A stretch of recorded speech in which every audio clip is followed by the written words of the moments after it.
watching the video. Well, here's another update on the layout so far. Over the Easter period I had some time off to spare, so I used that time off to good advantage by doing some scenic work on the layout, mainly bringing in some depth and some vegetation to the layout. So this is briefly what I've done so far. I'll just show you. So very quickly, over the back here we took some scenic grass material, some static grass and some normal scatter, blended a light and a green together and got this rough looking static grass. Nice texture over here, which I'm quite pleased with. It's not finished yet, there's loads to be done on it, but just for a bit of colour and depth we've put that along there around the back, and it runs all the way along there up toward the tunnel mouth up there. So, whoops. Also you'll notice that I've got these hedges in place around the church. We've got a hedgerow that's propped up over there now. We've got a physical boundary between the railway and the public. And it goes all the way around the church, as you can see, up the height of the street there, and round back into the church and round the graveyard, so that looks quite nice. These trees have been planted as well. I'll just tell you a little bit briefly about these trees. These are the first time ever I've attempted to actually make trees, as opposed to ones that you can buy ready-made. These really I'm very happy with. I think for a first time attempt they turned out quite nice. And they're by Gauge Master, the company that makes them, and they're sea moss trees, and they're a natural plant-like material. And all you do, you make up a ratio mix of PVA glue and water, 50-50, half and half, and then you take your sea moss tree out of the box, you dunk it in the solution, a little few shakes on some newspaper, and then you sprinkle your static grass or whatever you want to put on it over the top, and leave it for about 24 hours, and then you get this effect here. And for a first time go, I'm quite pleased with that. So moving on, in the middle of the churchyard we've now got a pond feature which I made myself.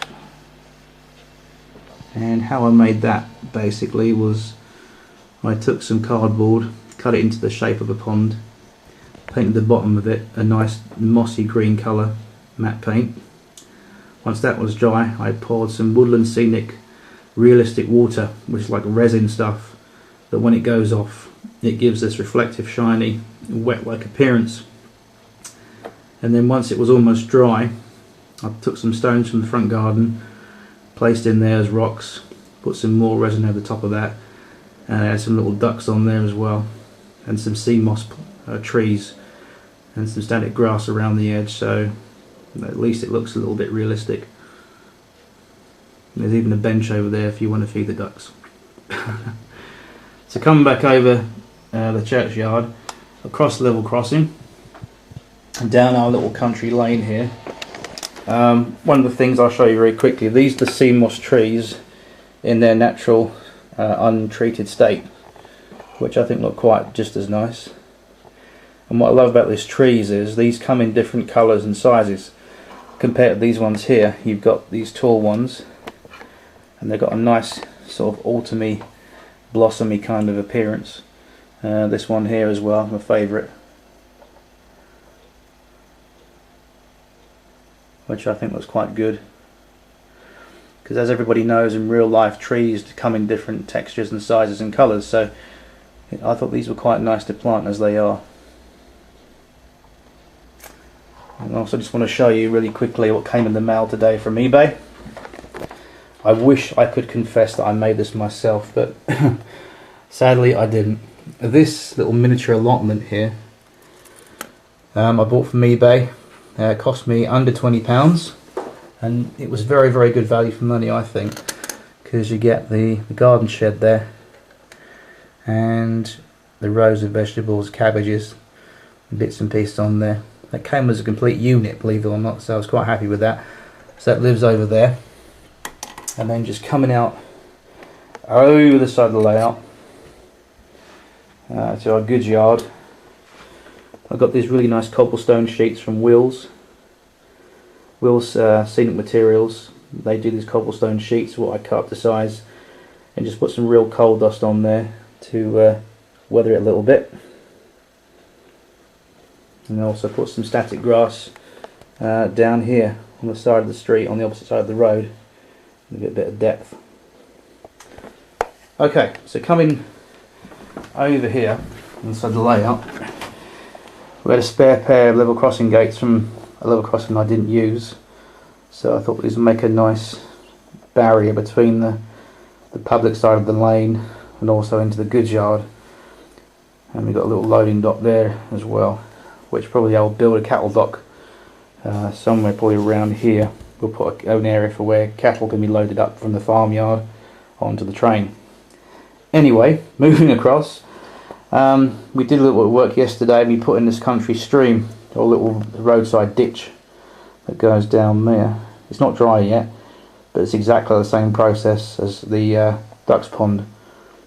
I just used some brown filler, the kind that you seal tiles and windows with, just to stop it running out down the sides there. Did the same thing over here for a little pond we put over here. That's going to dry. It's not dry yet, but again, once it's finished, we're going to weather that and put some plants around it and vegetation, make it a little bit more presentable. And we've got some of these sea moss trees again over here that cropped up again over here. And then down the rest of the lane here, we've got these trees that are from Woodland Scenic. They're the ones that you build yourself. You get the armatures and you bend them to shape, and then you add your own choice of scenic material for the foliage and leaf coverage. Again, these are the first time I did these, so they didn't turn out too bad, I don't think. And then I'll just quickly show you my tunnel, which I finished yesterday.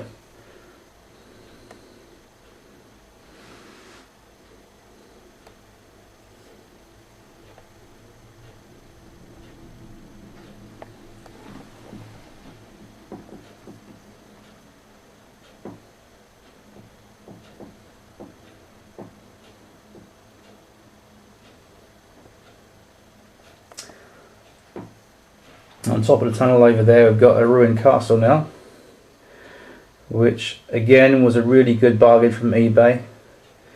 It's a resin cast 14 piece little kit, so you can set it out exactly how you want it in whatever direction pleases you. And I've basically set it out over there. Once I was happy with it, I stuck it down with some PVA, and then I gave the side of the castle walls a little bit of a dusting with some PVA glue, and then applied some of the same static grass mix on the sides there to really give it a weathered look. And the foliage that I used along the side of the tunnel stroke hillside is just basic ground cover foliage from Woodland Scenic, which looks quite nice, I think.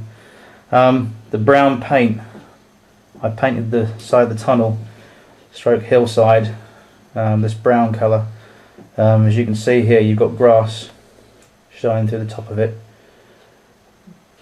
There's a guy on YouTube that I highly recommend anybody to watch. If you're interested in making landscapes or tunnels, or interested in what I've done here, please do check out this guy on YouTube called Everard Junction. He's fantastic. He's basically given me the inspiration to do this this kind of tunnel.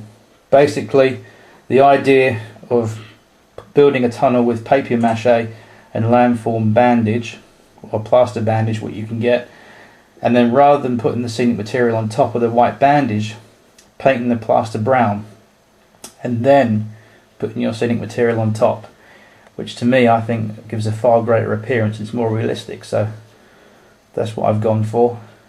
It's not finished yet, there's still loads to do on it, but I just wanted to show you what I've done so far and in terms of depth and colour.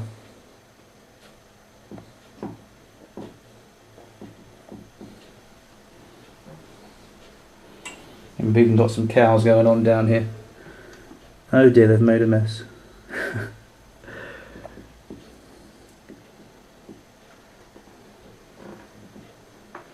And then we've got a little road bridge that's coming off there. I've got to get another one of these bridges. They're from Backman Seamcraft, so they'll go right across the road there.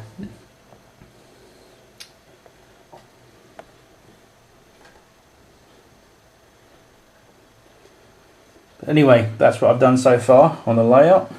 I just thought I'd share that with you.